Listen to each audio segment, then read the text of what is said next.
Morning बच्चों, मैं doctor Renu राय, प्रवक्ता भूगोल, राजकीय इंटर कॉलेज बड़ौदा हिंदवान हापुड़ से हूँ और आज माध्यमिक शिक्षा परिषद उत्तर प्रदेश के ई लर्निंग प्रोग्राम के अंतर्गत कक्षा 11 में भूगोल विषय में जो आपकी भूगोल की किताब है भौतिक भूगोल के मूल सिद्धांत, उसका 5वां पाठ जिसका नाम खनिज एवं शैल है, उसको समझाने का प्रयास करूंगी। इस पाठ को पढ़ने के बाद आप ये जान सकेंगे कि शैल किसे कहते हैं, विभिन्न प्रकार के खनिज कौन कौन से होते हैं और जो पृथ्वी की जो ऊपरी परत है वो किन किन तत्वों से मिलकर बनी है, इन तत्वों की क्या विशेषताएं हैं और शैलों के मुख्य प्रकार कौन कौन से हैं।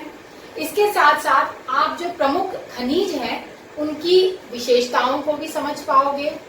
शैलों के जो मुख्य प्रकार हैं उनमें अंतर को समझ सकोगे और इसके साथ साथ आप ये भी जानोगे कि शैली चक्र किसे कहते हैं। तो चलिए पाठ की शुरुआत करते हैं।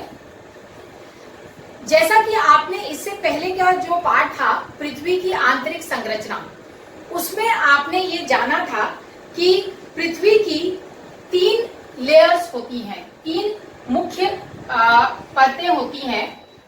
पहला जो सबसे ऊपरी परत है उसको हमने नाम दिया क्रस्ट या भूपर्पटिका। दूसरा मैंटल और जो सबसे भीतरी परत है उसको हमने कहा क्रोड या कोर। तो ये आपको ध्यान रखना है क्योंकि पाठ में बार बार हम ऊपरी परत की बात करेंगे तो आपको कंफ्यूज नहीं होना है। जो सबसे ऊपरी परत है उसको क्रस्ट या भूपर्पटी कहा गया है। तो जो पृथ्वी की बाहरी परत है वह ठोस होती है, ये आप जानते हैं, ये सॉलिड होती है, ठोस होती है। वहीं जो आंतरिक है वो गर्म और पिघली हुई होती है क्योंकि यहाँ पर जो तापमान है, टेम्परेचर है, वो बहुत ज्यादा होता है और यही कारण है कि यहाँ पर जो भी पदार्थ है वो पिघली हुई अवस्था में रहते हैं।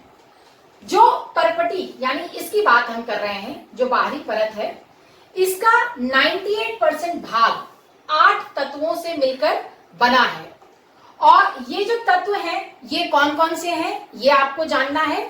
पहला ऑक्सीजन, फिर सिलिकॉन, एल्यूमिनियम, लोहा, कैल्शियम, सोडियम, पोटेशियम और मैग्नीशियम।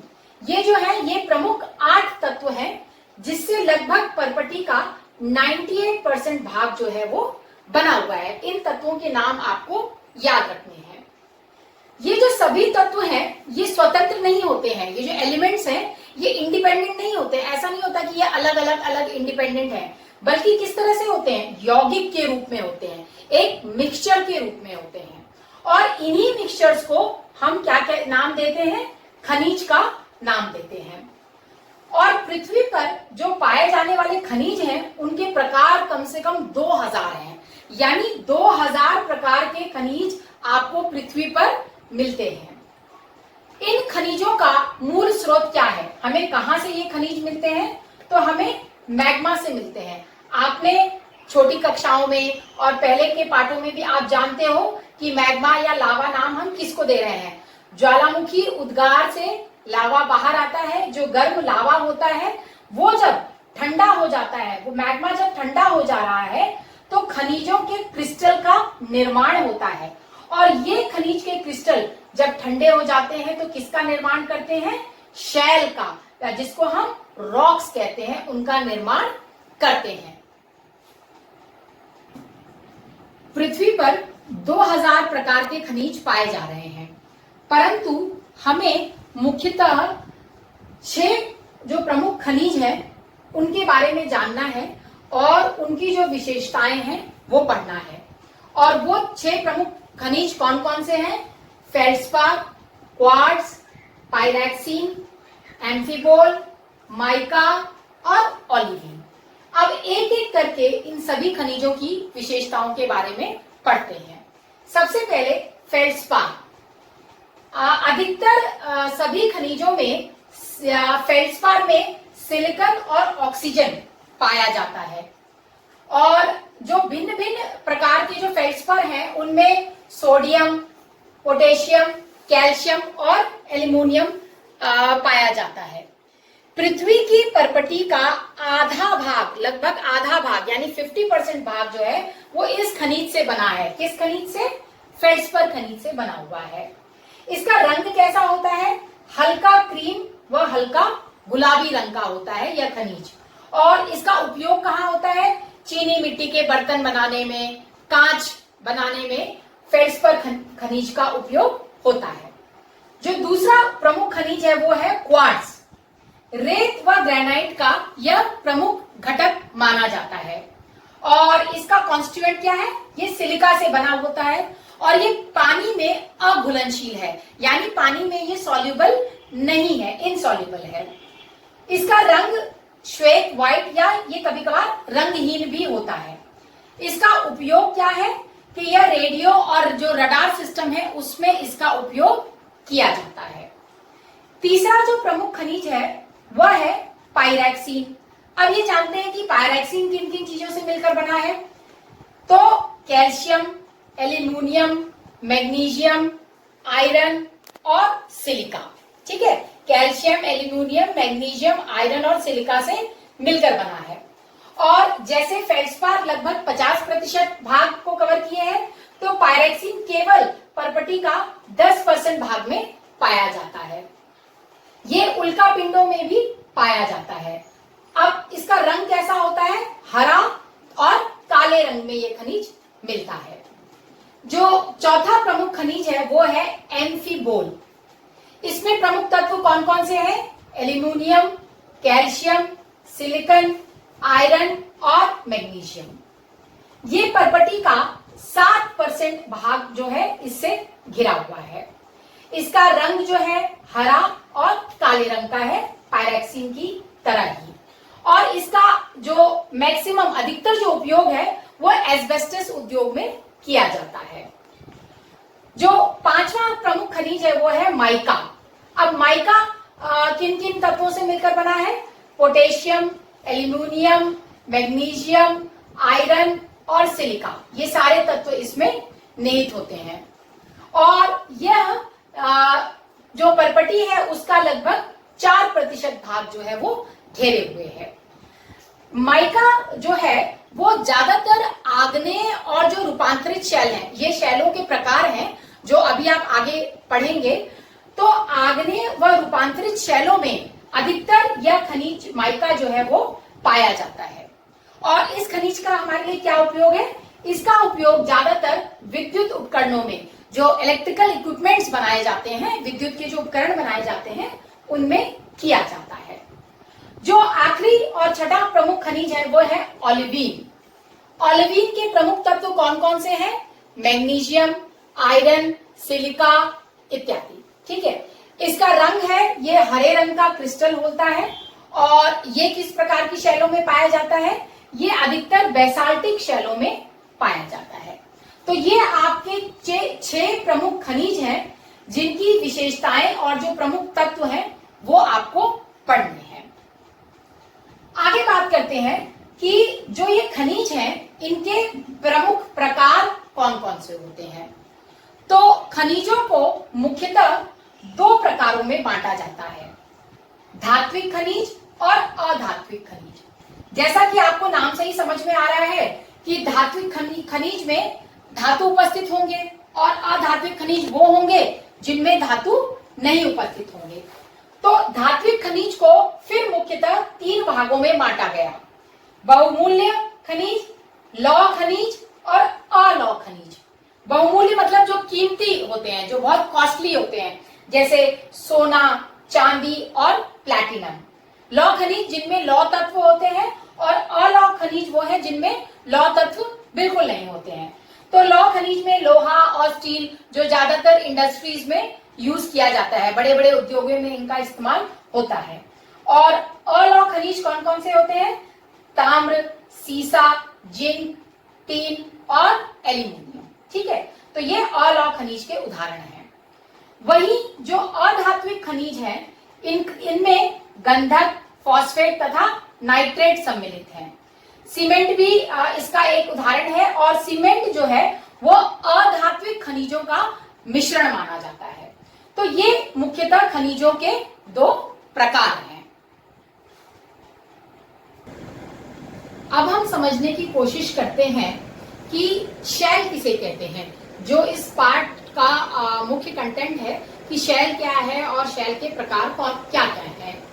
तो जो पृथ्वी की भूपर्पटी है, जो क्रस्ट है, जो मैंने आपको बताया था कि जो सबसे ऊपरी परत है, पर्पटी या क्रस्ट जो है, उसका जो निर्माण है वो किससे हुआ है? शैलों से हुआ है या रॉक से हुआ है। और शैल कैसे बनती है? एक या एक से अधिक खनिजों से मिलकर बनती है ना। एक या एक से अधिक खनिज जब मिलते हैं तो शैलों का निर्माण होता है। और शैल जो है कठोर भी हो सकती है, नरम भी हो सकती है और विभिन्न विभिन्न रंगों की भी हो सकती है। और इन शैलों में जो खनिजों का जो घटक होता है, यानी जो कॉम्बिनेशन है खनिजों का, मिनरल्स का, वो निश्चित नहीं होता है। हो सकता है किसी शैल में किसी खनिज की मात्रा ज्यादा हो कि और दूसरी शैल में उस खनिज की मात्रा कम हो। तो जो खनिज, जो घटकों का जो उसका जो संगठन है वो निश्चित नहीं होता है शैलों में। और सामान्यतः जो सबसे अधिक पाए जाने वाले जो खनिज हैं शैलों में, जो सबसे ज्यादा खनिज पाए जाते हैं वो फेल्ड्स्पार और क्वार्ट्ज हैं। अभी आपने 6 प्रमुख खनिजों के बारे में पढ़ा था, लेकिन अगर शैलों की बात करें कि जो रॉक्स में सबसे ज्यादातर कौन से खनिज पाए जाते हैं, तो वो है फेल्ड्स्पार और क्वार्ट्ज। अब एक शब्द आता है पेट्रोलॉजी। पेट्रोलॉजी हम किसको बोल रहे हैं? जो शैल का विज्ञान है, यानी वो विज्ञान जो शैलों का अध्ययन करता है, जिसमें हम शैलों के प्रकार जानते हैं, विभिन्न शैलों के संबंधों को समझते हैं या शैली चक्र को समझते हैं। तो विज्ञान की वह शाखा जिसमें हम शैल और उससे संबंधित अध्ययन करते हैं, उसको हमने क्या नाम दिया? पेट्रोलॉजी। आगे बढ़ते हैं, अब शैलों के प्रकारों को समझने की कोशिश करते हैं। तो आपकी किताब में निर्माण पद्धति के आधार पर, यानी बनने के आधार पर शैलों को 3 भागों में बांटा गया है। आग्नेय शैल, जिसको इंग्लिश में हम इग्नियस रॉक कहते हैं, अवसादी शैल, सेडिमेंट्री रॉक्स, और उसके बाद कायांतरित शैल या मेटामॉर्फिक रॉक्स। सबसे पहले आग्नेय शैलों को समझने की कोशिश करते हैं।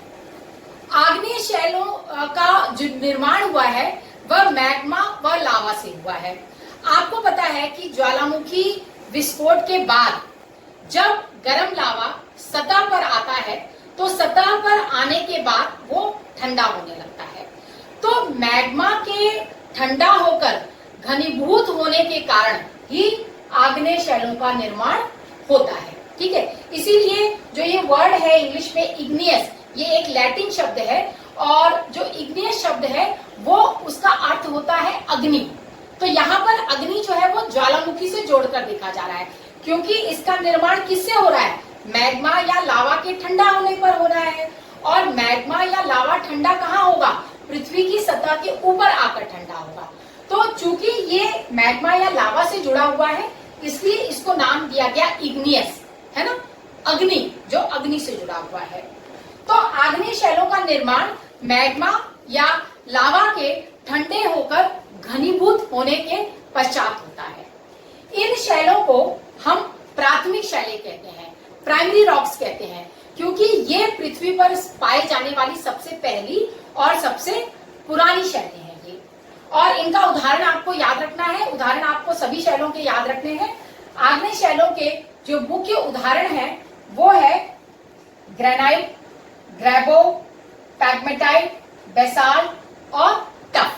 ये मुख्य उदाहरण है आग्नेय शैलों के। अब आग्नेय शैलों का भी कुछ वर्गीकरण हुआ है और इस वर्गीकरण का आधार क्या है? बनावट के आधार पर, है ना, उसके स्ट्रक्चर, बनावट के आधार पर हमने आग्नेय शैलों को 3 उसमें बांटा है। ये जो प्रकार हैं ये कणों के साइज पर डिपेंड करते हैं। इसको समझते हैं। जब पिघले हुए पदार्थ गहराई तक जाकर ठंडे होते हैं तो कण कैसे हो जाते हैं, बड़े बड़े हो जाते हैं, क्योंकि वो गहराई में जाकर वो ठंडे हो रहे हैं। तो यहाँ पर जो कण है वो बड़े बड़े हो जाते हैं। ये पहला प्रकार है। जब यही सतह पर आकर ठंडे होते हैं तो ये कण कैसे होते हैं, छोटे और चिकने होते हैं। तो ये दूसरा प्रकार। तीसरा जो है वो एक मीडियम पोजीशन है, मध्यम परिस्थिति है, शीतलता की मध्यम परिस्थिति। तो जाहिर सी बात है कि इसमें जो कणों का आकार होगा वो मध्यम होगा। तो हमने बनावट के आधार पर कण बड़े हुए तो एक प्रकार, छोटे और चिकने हुए तो दूसरा प्रकार, और कण अगर मध्यम हुए तो ये तीसरे प्रकार की आग्नेय शैलें हो गई। तो ये है आग्नेय शैलें, इनके प्रकार और उदाहरण। नेक्स्ट अब हम समझेंगे अवसादी शैलों को, जिसको हम अंग्रेजी में कहते हैं सेडिमेंट्री रॉक्स। अवसादी वर्ड जो है वो भी लैटिन भाषा से लिया गया है। जो वर्ड है वो है सेडिमेंट्स, है ना, सेडिमेंट्री रॉक्स, सेडिमेंट्स। तो सेडिमेंट शब्द का अर्थ क्या है, व्यवस्थित होना, ऑर्गेनाइज होना, व्यवस्थित होना, ठीक है। तो सतह पर जब शैलें अपक्षय करने वाले पदार्थों के संपर्क में आने से छोटे छोटे कणों में विभाजित हो जाती हैं। अब यहाँ पर मैंने शब्द यूज किया अपक्षय। आपने अपनी छोटी कक्षाओं में छठी सातवीं में अपक्षय और अपर्दन, ये दो शब्द आपने सुने होंगे, ठीक है। तो जो अपक्षय किसे हम बोल रहे हैं, अपक्षय जो है टूट फूट, सिंपल अगर भाषा में हम समझे तो चट्टानों की टूट फूट, ठीक है। और अपर्दन क्या है, वो जो टूटा फूटा मटेरियल है उसको जब विभिन्न माध्यम से हम एक जगह से दूसरी जगह ले जा रहे हैं तो वो अपर्दन है। तो अपक्षय जो है वो चट्टानों की टूट फूट है, और ये टूट फूट बहुत से कारणों से होती है। तापमान से हो सकती है, वर्षा के जल से हो सकती है, दाब से हो सकती है। तो ये सारे क्या है, अपक्षय के कारक हैं। तो सेडिमेंट्री रॉक्स जो हैं, जो अवसादी शैल हैं, उनका निर्माण कैसे हुआ, सतह पर जो शैलें हैं अपक्षय करने वाले पदार्थों के संपर्क में आने पर छोटे छोटे कणों में विभाजित हो जा रही हैं, ठीक है। और विभिन्न बहिर्जात कारकों, जो एक्सटर्नल फैक्टर्स हैं, उनके द्वारा इन छोटे छोटे कणों का संवहन व निक्षेपण हो रहा है। वो एक जगह से दूसरी जगह ट्रांसपोर्ट हो रही हैं और जाके डिपॉजिट हो रही हैं। हवा उनको ले जा रहा है अपने साथ, या नदी का जल ले जा रहा है अपने साथ, और दूसरी जगह ले जाकर उसका जमाव कर दे रहा है। तो इस प्रकार से अवसादी शैलों का निर्माण हो रहा है। अब इसमें एक शब्द आता है शिलीभवन, जो हमें समझना है कि शिलीभवन क्या होता है। तो सघनता के कारण जो अवसादी शैलों का संचित पदार्थों में परिवर्तन ही क्या है, शिलीभवन है, ठीक है। और ये एक आश्चर्य की बात है कि इसके बाद भी जो शैल की जो मूल शैल है उसकी विशेषताएं जो है वो कायम रहती है। ऐसा नहीं होता कि सघनता के कारण अगर जो पदार्थ संचित हो रहे हैं और शैलों का निर्माण हो रहा है तो उसके जो मूल कैरेक्टर्स हैं या उसकी जो मूल विशेषताएं हैं वो बदल जा रही हैं, ऐसा नहीं हो रहा है। जो मूल विशेषताएं हैं वो कायम रहती हैं। तो ये था अवसादी शैलें और इनका निर्माण किस तरह से होता है। उसके बाद जिस तरह से आग्नेय शैलों का आपने वर्गीकरण पढ़ा, अब अवसादी शैलों के प्रकारों की चर्चा करते हैं। अवसादी शैलों को मुख्यतः 3 प्रकारों में बांटा गया है। यौगिक रूप से निर्मित, कार्बनिक रूप से निर्मित और रासायनिक रूप से निर्मित। तो यौगिक रूप से निर्मित में कुछ उदाहरण हैं जो हमें याद रखने हैं। तो यौगिक रूप से निर्मित में बालुकाश्म, पिंडशिला, चूना प्रस्तर, शेल और विमृदा है। ये नाम आपको सारे याद रखने हैं। कार्बनिक रूप से निर्मित में गीजराइट है, खड़िया है, चूना पत्थर है और कोयला है। वहीं जो तीसरा प्रकार है वो है रासायनिक रूप से निर्मित। रासायनिक रूप से निर्मित के जो प्रकार हैं, उदाहरण है वो है श्रिंक, प्रस्तर, हैलाइड और पोटैश। तो ये 3 अवसादी शैलों के प्रकार हैं और इनके नाम जो है निर्माण के आधार पर रखे गए हैं, यौगिक रूप से, निर्भीक, कार्बनिक रूप से और रासायनिक रूप से, और ये इनके विभिन्न उदाहरण है। अब जो तीसरा और अंतिम शैल का प्रकार है वो है कायांतरित शैल, या जिसको हम कहते हैं मेटामॉर्फिक रॉक। इसके नाम से ही पता चलता है, इसका जो दूसरा नाम है इसको हम कहते हैं कायांतरित या रूपांतरित शैल। ठीक है, स्वरूप में परिवर्तन, नाम में ही इसका अर्थ छुपा हुआ है। ऐसी शैलें जिनके स्वरूप में परिवर्तन होता है, और ये परिवर्तन किन किन कारणों से हो सकता है? दाब, आयतन व तापमान में परिवर्तन के फलस्वरूप इन शैलों का निर्माण होता है। ठीक है, तो तीन कारण कौन से हैं? दाब, आयतन और तापमान। अब कायांतरण के कारणों को समझते हैं कि कायांतरण के कारण कौन कौन से हैं। तो मुख्यतः कायांतरण के तीन कारण हैं। पहला, विवर्तनिक प्रक्रिया के कारण कायांतरण के कौन कौन से कारण होते हैं। ठीक है, किन कारणों से ये कायांतरण या ये चेंज हो रहा है? तो इसके तीन कारण हैं। पहला, विवर्तनिक प्रक्रिया के कारण शैलों का निचले स्तर की ओर बलपूर्वक खिसकना, है ना। आपने विवर्तनिक प्रक्रिया पहले के पार्ट में पढ़ी हुई है, जिसको हम प्लेट टेक्टोनिक कहते हैं। तो जो ये प्लेटों की मूवमेंट हो रही है, इसके कारण शैलें जो है नीचे की तरफ जो है वो खिसकती जा रही हैं। ये एक कारण है कायांतरण का। दूसरा है भूपृष्ठ से उठता हुआ मैग्मा का भूपृष्ठीय शैल के संपर्क में आना। ठीक है, जो मैग्मा भीतर से ऊपर की तरफ आ रहा है, तो जो सरफेस पे जो शैल है उससे वो संपर्क में आ रहा है, कांटेक्ट में आ रहा है। तो ये दूसरा कारण है कायांतरण का। तीसरा कारण क्या है? ऊपरी शैलों के कारण निचले शैलों पर दबाव पड़ना। देखो, जाहिर सी बात है, ऊपर की शैल जो होगी वो निचले शैलों पे हमेशा क्या करेगी? दबाव बनाएगी, एक प्रेशर बनाएगी। तो इसके कारण भी क्या होता है? कायांतरण या चेंजेस आते हैं। तो ये जो कायांतरण है, ये समेकित शैलों में पुनः क्रिस्टलीकरण व वास्तविक शैलों में पदार्थ पुनः संगठित करती है। ठीक है, तो ये तो हो गया कायांतरण और उसके कारण। अब हम बात करते हैं कायांतरण के प्रकार कौन कौन से हैं।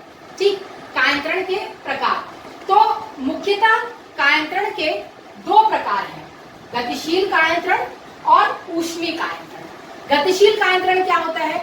जब विशेष रासायनिक परिवर्तन, टूटने व पिसने के कारण वास्तविक शैलों में यांत्रिक व्यवधान आए, कुछ मैकेनिकल डिफेक्ट्स आए, है ना, और वह पुनः संगठित होने लगे, तो ये कौन सा कायांतरण है? गतिशील कायांतरण है, डायनामिक कायांतरण है ये। वहीं जो दूसरा है वो है ऊष्मीय कायांतरण। ऊष्मीय कायांतरण कैसे वर्ड से समझ में आ रहा है? ऊष्मा या हीट से रिलेटेड। तो शैलों के पदार्थों में रासायनिक परिवर्तन व पुनः क्रिस्टलीकरण जो होता है वो ऊष्मीय कायांतरण है। ऊष्मीय कायांतरण को फिर दो भागों में बांटा गया, संपर्क कायांतरण और प्रादेशिक कायांतरण। तो संपर्क कायांतरण क्या होता है? कॉन्टैक्ट चेंजेस जो होते हैं, शैलों का गर्म मैग्मा से संपर्क व उच्च तापमान में शैल के पदार्थों का पुनः क्रिस्टलीकरण जो होता है वही संपर्क कायांतरण है। प्रादेशिक कायांतरण किसे हम कहते हैं? जब उच्च तापमान व दबाव के कारण जो विवर्तनिक विकृतियां आती हैं, है ना, जब टेम्परेचर बहुत हाई हो रहा है, प्रेशर हाई हो रहा है, तो प्लेटों का मूवमेंट बहुत ज्यादा होने लगता है, और उसकी वजह से क्या होता है? विवर्तनिक विकृतियां होती हैं, जिससे शैलों का क्रिस्टलीकरण होता है। तो ये है कायांतरण के प्रकार। अब हम बात करते हैं शैल चक्र की। शैल चक्र या रॉक साइकिल हम किसे बोलते हैं? तो एक वर्ग की चट्टानों का दूसरे वर्ग की चट्टानों में जो बदलने की क्रिया होती है, इसे हम क्या कहते हैं? शैल चक्र कहते हैं। और यह एक ऐसी प्रक्रिया है जिसमें पुरानी शैलें परिवर्तित होकर नई शैलों में बदलती रहती हैं। इसको इस चित्र के माध्यम से समझने की कोशिश करते हैं कि हमें पता है कि जो सबसे पुरानी शैलें हैं वो है आग्नेय शैलें, और आग्नेय शैलों का निर्माण मैग्मा या लावा जब पृथ्वी की सतह पर आकर ठंडा होता है तो आग्नेय शैलों का निर्माण होता है। इन शैलों पर जब अपक्षय व अपरदन की प्रक्रिया होती है और उसके साथ साथ जो शीली भवन है यानी ताप व दाब के अवसादी शैलों का निर्माण होने के बाद कायंत्रण की प्रक्रिया जिसमें कि ताप दाब इन सब का रोल होता है, इनके कारण ये अवसादी शैलें जो है कायंत्रण प्रक्रिया के अंतर्गत कायंत्रित शैलों में परिवर्तित हो जाती हैं।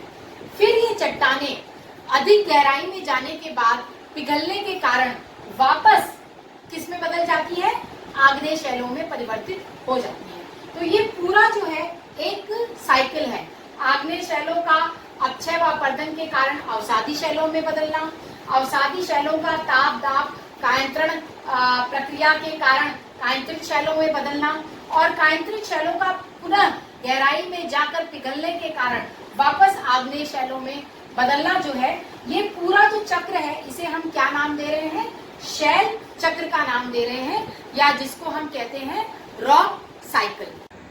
अब एक बार पाठ को रिवाइज करने की कोशिश करते हैं कि आज हमने क्या क्या इस पाठ में पढ़ा।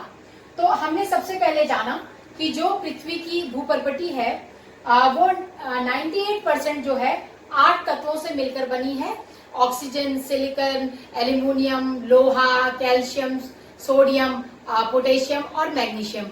इसके बाद हमने बात की कि 2000 प्रकार के खनिज हैं, लेकिन मुख्यतः हमें 6 खनिजों के बारे में पढ़ा और वे 6 खनिज थे फेल्डस्पार, क्वार्ट्ज, पायरैक्सीन, एम्फीबोल, माइका और ओलिविन। उसके बाद हमने चर्चा की कि खनिजों के प्रकार कौन कौन से होते हैं। हमने जाना कि खनिज मुख्यतः 2 प्रकार के होते हैं, धात्विक खनिज और अधात्विक खनिज। फिर धात्विक और अधात्विक खनिज के प्रकार और उदाहरणों को भी हमने समझा। उसके बाद हमने ये जाना कि हम शैल किसे कहते हैं, एक या अधिक खनिजों से बना होता है शैल, और मुख्यतः हमने ये देखा कि फेल्डस्पार तथा क्वार्ट्ज जो है अधिकतर शैलों में पाए जाते हैं। हमने जाना कि निर्माण पद्धति के आधार पर शैलों को मुख्यतः 3 भागों में बांटा गया, आग्नेय शैल, अवसादी शैल और कायंत्रित शैल। हमने इन तीनों शैलों की विशेषताएं पढ़ी और विभिन्न उदाहरणों को समझा। इसके साथ साथ हमने शैल चक्र भी समझा कि किस प्रकार आग्नेय से अवसादी शैलें बनती हैं और अवसादी से फिर कायंत्रित शैलें और कायंत्रित शैलों से पुनः कैसे फिर से आग्नेय शैलें बन जाती हैं।